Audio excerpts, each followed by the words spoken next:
우리가 그동안 일원상 공부를 하고 계시죠? 오늘 어디 할 차례죠? 예, 일원상의 수행이십니다. 그래서 이제 특별히 더 일원상에 대한 연마를 많이 하고 계실 텐데요. 이 시간에 또 같이 함께 연마해 보시도록 하겠습니다.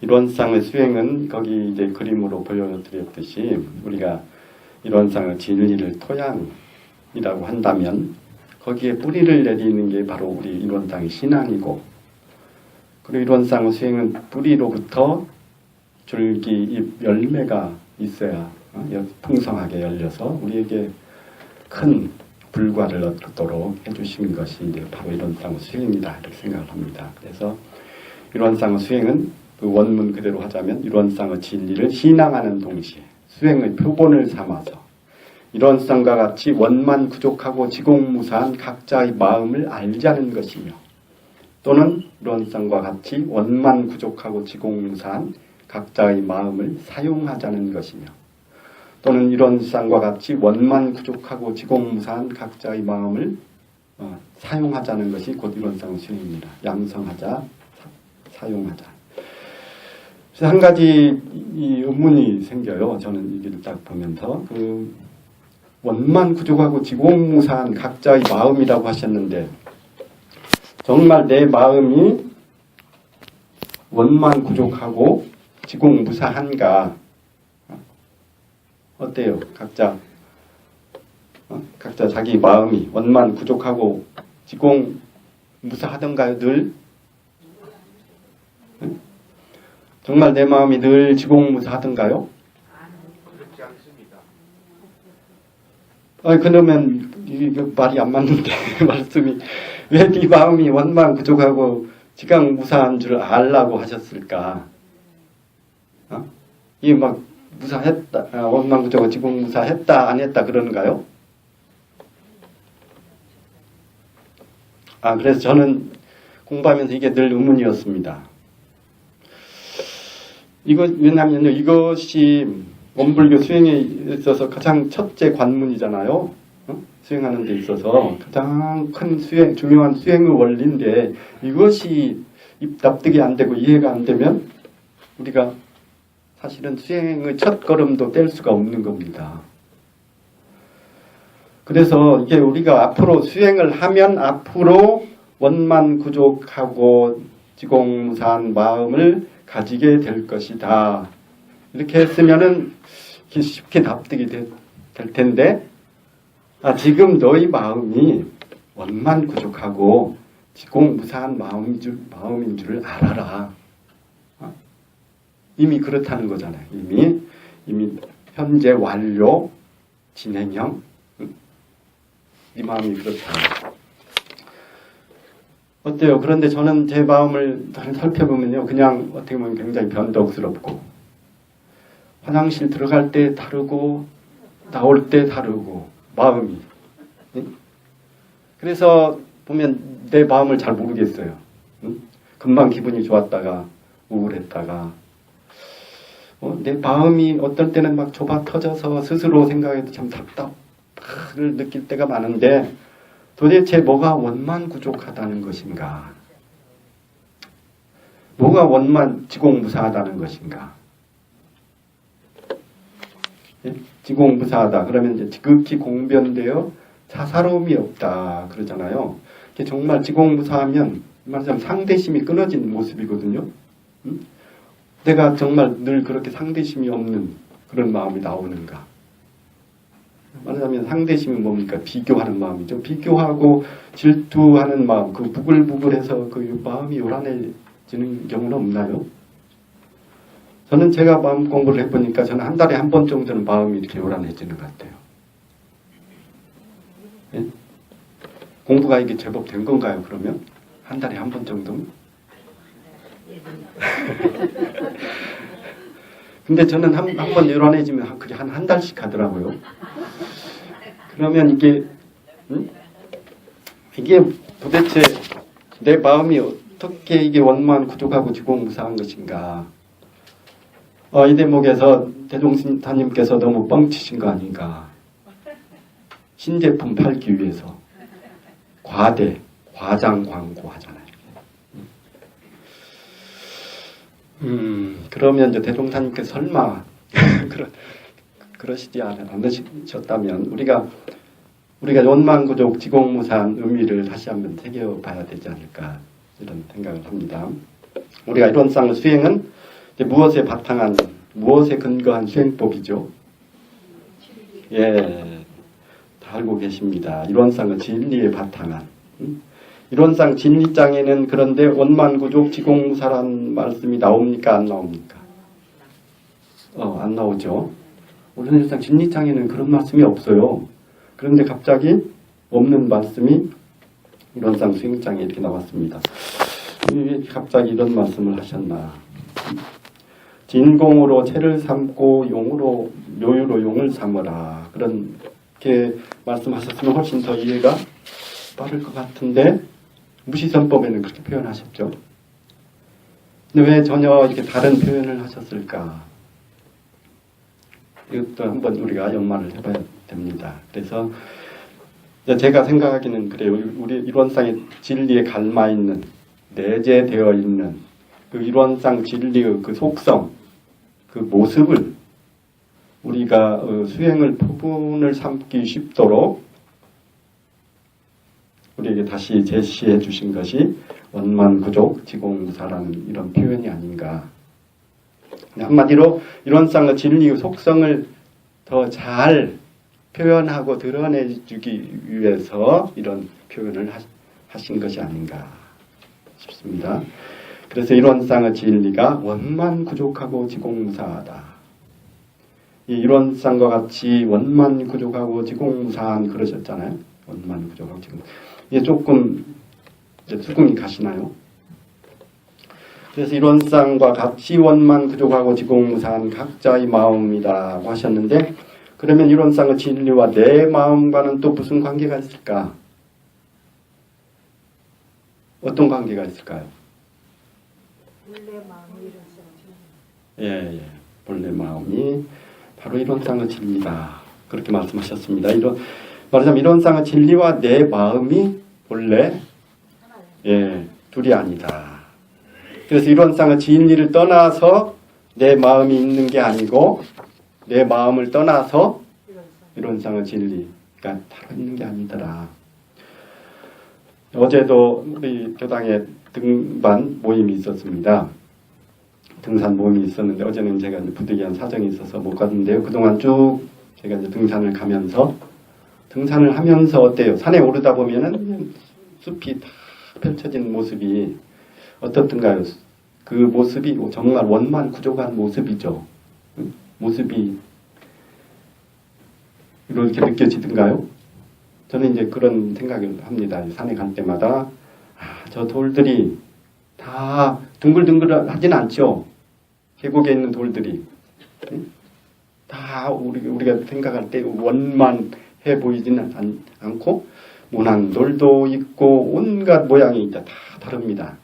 나무들이 다 울창하게 잘 자란 그런 나무들만 있는 게 아니고 생긴 모습이 다 천태만상이 바위 틈에서 그냥 겨우 뿌리를 내리고 앙상하게 크는 나무들도 있고 그냥 말라버린 계곡도 있고 상막한 그냥 바위 산들이 이어졌는데 어때요?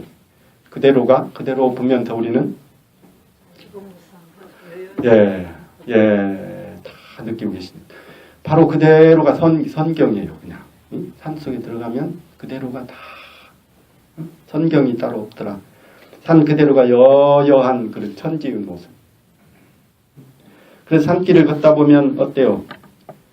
그 세계는 시비가 끊어진 세계더라 그 말이죠. 시비가 다 어느 우리가 가면서 어느 나무나 풀을 보면서 그렇게 시비하지 않잖아요. 너는 왜 그 모양이냐 그렇게 시비하진 않죠. 옆 나무를 봐라 저렇게 쭉쭉 뻗었는데 너는 왜 그러고 있냐? 너는 왜 이렇게 볼품이 없냐? 네 옆에 있는 그 화려한 꽃 좀 봐라. 네 꽃은 그게 뭐냐? 우리가 이렇게 시비를 할 수가 있습니까? 시비를 할 수가 없어요. 어느 꽃, 어느 나무에게도 그렇게 말할 수는 없습니다. 그래서 그 숲에 보면 그 숲속 가운데에는 정말 부족한 것도 없고 남는 것도 없고 더 보태야 될 것도 없고 차고 넘치는 바도 없고 여여한 모습. 그게 이제 구족한 모습이다. 제가 이제 원만 구족하다는 걸 조금 설명드리기 위해서 이렇게 예를 들었습니다. 이 그대로가 원만 구족하고 그대로가 진공묘유한 모습이더라. 그래서 숲에 가면 그렇죠. 원만 구족하고 지공무사한 부처님의 모습. 그리고 저 숲과 저 산만 그런 것이 아니고 거기서 걷고 있는 나도 그렇더라고요. 내 마음도 그렇죠. 내 마음도 다름이 없어요. 숲의 마음과 나의 마음이 둘이 아니고 그 푸른 하늘과 창공 그 마음이 나의 마음과 둘이 아니고 그런 마음을 느끼죠. 그래서 우리가 다 기회만 되면 다 등산을 좋아하고 이렇게 하시는 것 같습니다. 그러면 우리가 등산할 때는 그렇다고 치고 등산할 때 그런 마음, 나의 마음과 집에 돌아와서 나의 마음은 어떨까요? 다른 마음인가요? 그냥 집에서 집에서 늘 지지고 볶는 그 일상에서의 마음은 어떤가? 그 마음은 다른 마음인가? 원만 구족한 마음이 아닌가? 그때는 일상으로 돌아오면 지공무사한 마음이 아닌가? 한번 의심 가져봅니다. 지지고 볶는 일상이야말로 가장 훌륭한 법당이다. 그 말씀은 우리 스승님들이 다 한결같이 하시는 말씀이잖아요. 지지고 볶는 그 일상이야말로 가장 훌륭한 법당이다. 어떤 사람이 사는 게 너무 팍팍하더래요. 그냥 되는 일도 없고 하는 일마다 자식들도 애를 먹이지. 그렇게 되니까 아내에게도 뭐 좋은 소리를 듣겠어요. 맨날 빈잔만 듣지. 그래서 살아온 자기 인생이 너무 허무하고 내가 이꼴 저꼴 다 보기 싫다. 도나 닦아야지. 이대로는 못 살겠다. 그래서 도사를 찾아갔더랍니다. 그래서 제가 2차 저차에서 이렇게 도를 닦으러 왔습니다. 이제부터는 좀 속세를 떠나서 정말 참 수행을 하고 싶습니다. 도사께서 그러냐? 그러면 네가 한 가지 다짐을 할 게 있다. 그대가 앞으로 한 20여 년간 걸식 수행하면서 홈리스 생활하면서 온갖 수모와 굶주림과 세상 사람들의 손가락질을 견뎌낼 각오가 돼 있느냐. 이게 사람이 각오하고 왔습니다. 도사님 어떤 어려움도 제가 다 이겨내겠습니다. 그래서 도사께서 그럼 됐다. 너를 내 제자로 받아들이겠노라 그랬어요. 그러니까 이 사람이 감사합니다. 도사님. 그런데 갑자기 한 가지 궁금한 게 생겼습니다. 20년 동안 참고 수행하라고 하셨는데 그래서 잘 참고 수행하면 20년 후에는 나에게 무슨 일이 일어납니까? 궁금할 것 같죠? 이게 도사가 좋은 질문이다. 미국에서 늘 그러대요. 선생님들이. 좋은 질문. 20년 후에 이 일은 무슨 일이 생기겠느냐. 그냥 그 생활에 익숙해져 있을 것이다. 그러니까 이게 어때요? 너무 실망이 되는 거예요. 너무 실망이 돼. 20년 반 참고 기다리면 뭐가 확 깨달음이 없고 그냥 앞날을 환히 내다보고 뭔가 황홀한 경지를 맛보게 되고 뭐 이런 것을 기대했는데 이제 실망이 되는 거죠. 한때 실망한 걸 알고 도사께서 이리 와봐라. 귀에다 대고 한 가지 너에게 살짝 일러줄 게 있다. 20년 후에는 네가 너에게 있어 아무 문제가 없다는 걸 깨닫게 될 것이다. 네 인생에 아무 문제가 없다는 걸 깨닫게 될 것이다. 그렇게 한 말씀 일러주시더랍니다. 문제란 원래 없다는 깊은 이해, 이것이 바로 깨달음의 전부다. No problem. 이것이 이게 그냥 입에서 나오는 말이 아니고 자기 내면 깊은 데서 나오게 될 때 그때 너는 제대로 깨달음을 얻은 것이다 그 말이죠. 아, 원래가 원만 부족하고 지공무사한 것이로구나. 이걸 깨닫는 거죠. 원래가 진공묘유의 조화로구나. 진리의 작용으로 이로구나. 그래서 내가 간섭할 바가 아니구나. 그러니 간섭하지 말고 바라보라. 늘 수행하신 그렇게 얘기하죠. 관조하라. 바라보라. 누구를 심판하거나 닥달하지 말라. 또한 자기 스스로를 심판하거나 닥달하지도 말고 조급해하지도 말라. 있는 그대로 보라.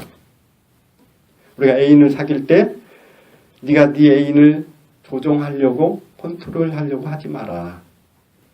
뜯어 고치려고 하지 마라. 그 모습 그대로 사랑하는 공부를 해라. 그래서 그 전체를 애인에 있는 그대로 전체를 받아들이는 공부를 해라. 만약에 내가 마음에 드는 부분만 사랑하겠다. 그러면 어떻게 되겠어요? 내 애인의 뱃살은 빼고 사랑하겠다. 그거는 사랑할 수가 없다. 그렇다면 너는 사랑의 ABC도 모르는 것이다. 이 사랑하는 것과 수행하는 것과 뭐가 다를까요? 다를 게 없다 그 말씀이죠. 다를 게 없다. 그런데 우리가 흔히 간섭하지 말라고요 이렇게 이제 반응을 할 수 있습니다. 어떻게 간섭을 안 합니까? 아닌 마음은 뽑아버려야죠. 탐진치 마음은 제거해버려야 되잖아요. 탐심, 진심, 치심은 그런데 어떻게 할까요? 그것도 네가 간섭하지 말고 바라보라. 그건 이제 이렇게 좀 설명을 드릴 수가 있을 것 같아요. 말하자면 탐심, 진심, 치심은 어떤 마음이고 그것은 제거하려고 하는 마음은 어떤 마음인가 그 말이죠. 그래서 두 마음이 계속 싸우면 어떻게 되겠어요? 그 마음만 더 산란하고 상대심만 키우게 된다. 그래서 좌선할 때 잡념이 일어나면 어떻게 하라고 하셨나요? 잡념을 막 몰아내라고 그러셨나요? 예, 잡념인 줄만 알아두라. 그러듯이 우리가 일어나는 마음들을 내가 어떻게 해보려고 하지 마라. 끝없이 밀려오는 파도를 바라보듯이 그렇게 바라봐라.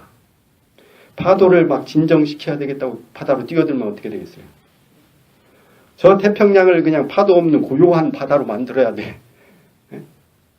그래서 뛰어들면은 힘만 빠지고 말하자면 노이로제 환자가 될 수가 있습니다. 그래서 어떻게 보면 내가 나서서 그걸 붙잡지만 않으면 모든 번뇌망상은 잠깐 스쳐 지나갈 뿐이다. 근데 내가 그걸 붙잡고 씨름을 하게 되면 오히려 내가 그걸 붙잡는 꼴이 된다 그 말이죠. 장산종사님 아시죠? 여기 다녀가셨죠?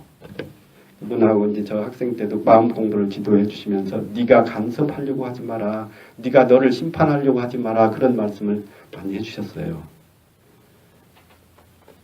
말하면 우리의 수행은 지금 이 순간을 놓치지 않고 완전히 전체적으로 깨어있는 그런 공부다.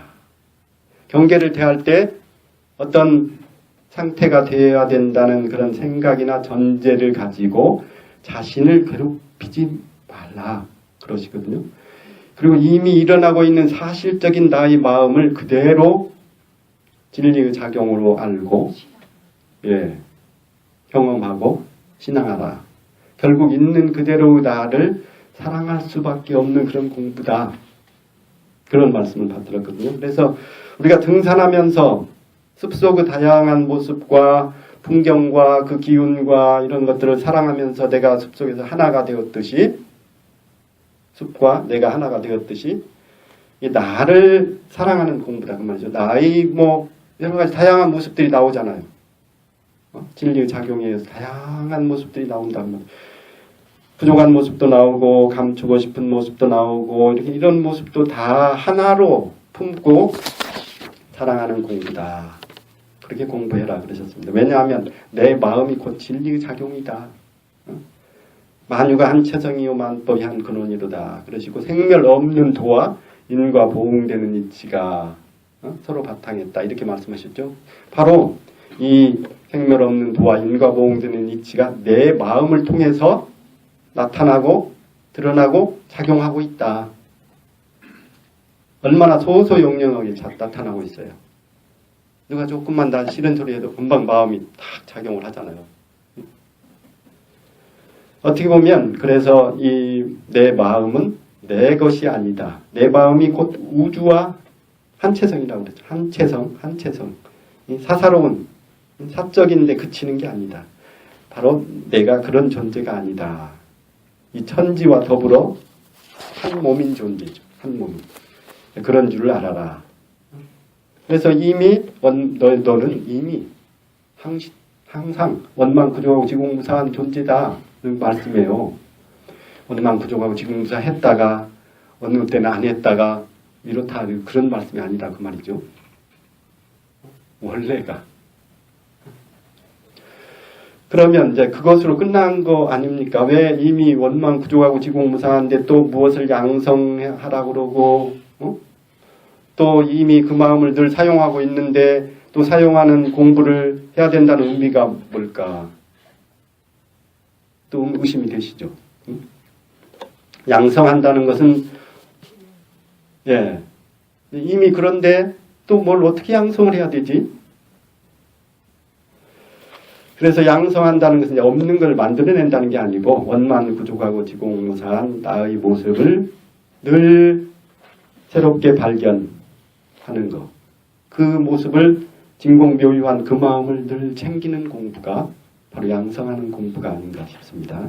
그래서 이론의 진리를 수행의 표본으로 삼는다는 것은 그 진공묘유의 모습을 우주 삼라만상의 모습을 이론 속상이라는 거울을 통해서 보니까 이 원만구조 지공무사로 보이더라. 그래서 이론상 거울을 통해서 네 마음을 늘 비춰보라. 그것이 양성이다 그러셨습니다. 우리가 늘 수시로 자기 얼굴을 거울에 한 번씩 비춰보듯이 이 이론의 거울로 너의 마음을 비춰봐라. 그래서 늘 원만구족함을 발견해서 그걸 사랑하는 공부가 바로 이 공부다. 이론상을 수행의 표본으로 삼으라 하신 것은 바로 이렇게 거울에 늘 비춰보는 겁니다. 자기 모습 나타난 그대로를 늘 비춰보는 거죠. 경계를 당할 때마다 이 이론상 거울로 비춰보면 바로 그것이 양성이 된다 그러셨습니다. 그래서 거울 보는 법은 말하자면 어떤 상에도 머무는 바 없이 주한 바 없이 그 거울을 보라. 또 심판하는 마음이 없이 그냥 순수한 마음 그대로 또 호불호의 좋아하고 싫어하는 그 마음 없이 그 마음을 놓고 그 거울을 한번 들여다봐라. 그래서 일어난 그 마음, 거기서 일어난 마음이 바로 진리의 몫이라면 그것을 잘 활용하는 것은 내 몫이다. 그 진리를, 그 진리의 속성을 잘 활용하는 것. 그래서 그 요란해진 그 기회를 통해서 내 마음을 챙기고 돌아보고 또 상대심이 일어남을 그 깨닫는 순간에 바로 우리가 절대 자리를 돌아보고 그 자리로 들어갈 수 있는 것이다. 그 말이죠. 그래서 이론상의 수행은 이 이론이라는 거울을 통해서 본래의 나의 모습을 자각해 하는 공부다. 본래의 나의 모습. 이 뭐라고 그랬죠? 원만구족하고 지공무사한 그 모습을 자꾸 자각하게 한다. 이게 뭐냐면 우리가 왜 수행이 필요하냐, 이론상 수행이 필요하냐면요. 이게 우리가 원래가 원만구족하고 지공무사한 부처님이셔요. 다. 일체 만유가. 그런데 우리가 가끔 졸아요. 졸면서 잠꼬대를 해요. 아, 나 같은 중생이 어떻게 하는 이런 잠꼬대. 혼자 막 외톨이라는 생각. 나는 이 세상에 혼자라는 생각. 이 우주와 내가 둘이 아닌데 떼놓고 생각하는 거예요. 떨어져 있는 걸로. 저 외딴 섬에 혼자 있는 걸로 생각을 한다 그 말이에요. 이게 잠꼬대라 그 말이죠. 그래서 이렇게 열등감, 우월감에 쌓여서 횡설수설하고 잠에 취해서 아니면 술에 취해서 그래서 그런 나를 자기가 스스로 깨우는 겁니다. 늘 깨우는 거죠. 이게 공부죠. 수행이고. 그래서 자신의 모습을 있는 그대로 바라볼 수 있고 그래서 바로 보고 깨닫게 하는 그런 공부다. 지금 이 순간에 온전히 깨어있게 하는 공부. 이게 바로 이론상 수행이다 싶습니다. 그래서 온전한 생각으로 취사할 수 있게 하는 공부가 바로 이론상 수행이 아닌가 싶습니다. 오늘 이렇게 말씀드린 것은 이제 어떤 이것이 정답이다 이렇게 말씀드린 건 아니고 제가 공부하는 과정에서 이렇게 이제 연마를 해봤습니다. 우리가 같이 연마해 봅시다. 그리고 드리는 말씀이고 이거 가운데서 의심이 많이 생기시죠? 납득이 안 되신 분도 있고 한번 계속 연마를 해보시는 겁니다. 이건 왜 그럴까? 그래서 산에 가시면서 예. 그 도루 모양의 가지가지라고 말씀하셨잖아요. 예. 그 말씀을 받들면서 예. 원만 부족하다는 건 그대로가 평등한 것이 아닌가. 예. 그리고 지붕사라는 것은 정확한 차별이 아닌가 이런 감상이 들거든요. 예. 그게 옳은 생각인지 모르겠어요. 근데 진공 원만 부족하다는 것은 즉 원래 마음 절대짜리 아닙니까? 예. 그 다음에 저기 지붕사라는 건 묘유인데 그렇게 갖가지로 모습이 나타나 있는 거를 그대로 차별성을 그대로 보는 것이 지붕무사가 아닌가 싶습니다. 예. 그건 이제 제가 여기서 옳다 그르다 아니고 스스로 깨닫는 겁니다. 그렇게 어떤 이제 법문을 통해서든지 자기 스스로 그런 깨우침을 얻으시고 그것이 정말 그런가 하는 것은 또 계속 더 이렇게 연마해 보시면 좋겠습니다. 네. 우리가 지붕무사 원망 부족하는 건 이론의 최선이 합하는 것이고 지붕무사라는 것은 이론의 인력을 얻는 그런 길이 아닌가 이런 생각이 들어요. 예, 그렇게 이제 생각을 해볼 수가 있겠죠. 그런데 이제 꼭 이것이 정답이다는 건 아니고요. 왜냐하면 원만구족 지공무사 그 자체가 바로 그 태성을 의미하고 그것이 꼭 그게 두 개가 꼭 그런 의미로 나누어져 있는 것이다. 이렇게만은 또 말씀을 드릴 수가 없는 것이기 때문에 이건 정말 중요한 화두입니다. 우리 이론상 수행은 우리가 이걸 정말 내 것을 만들도록 연마해 보시기를 부탁을 드리겠습니다. 감사합니다. 예, 법문 말씀 감사합니다.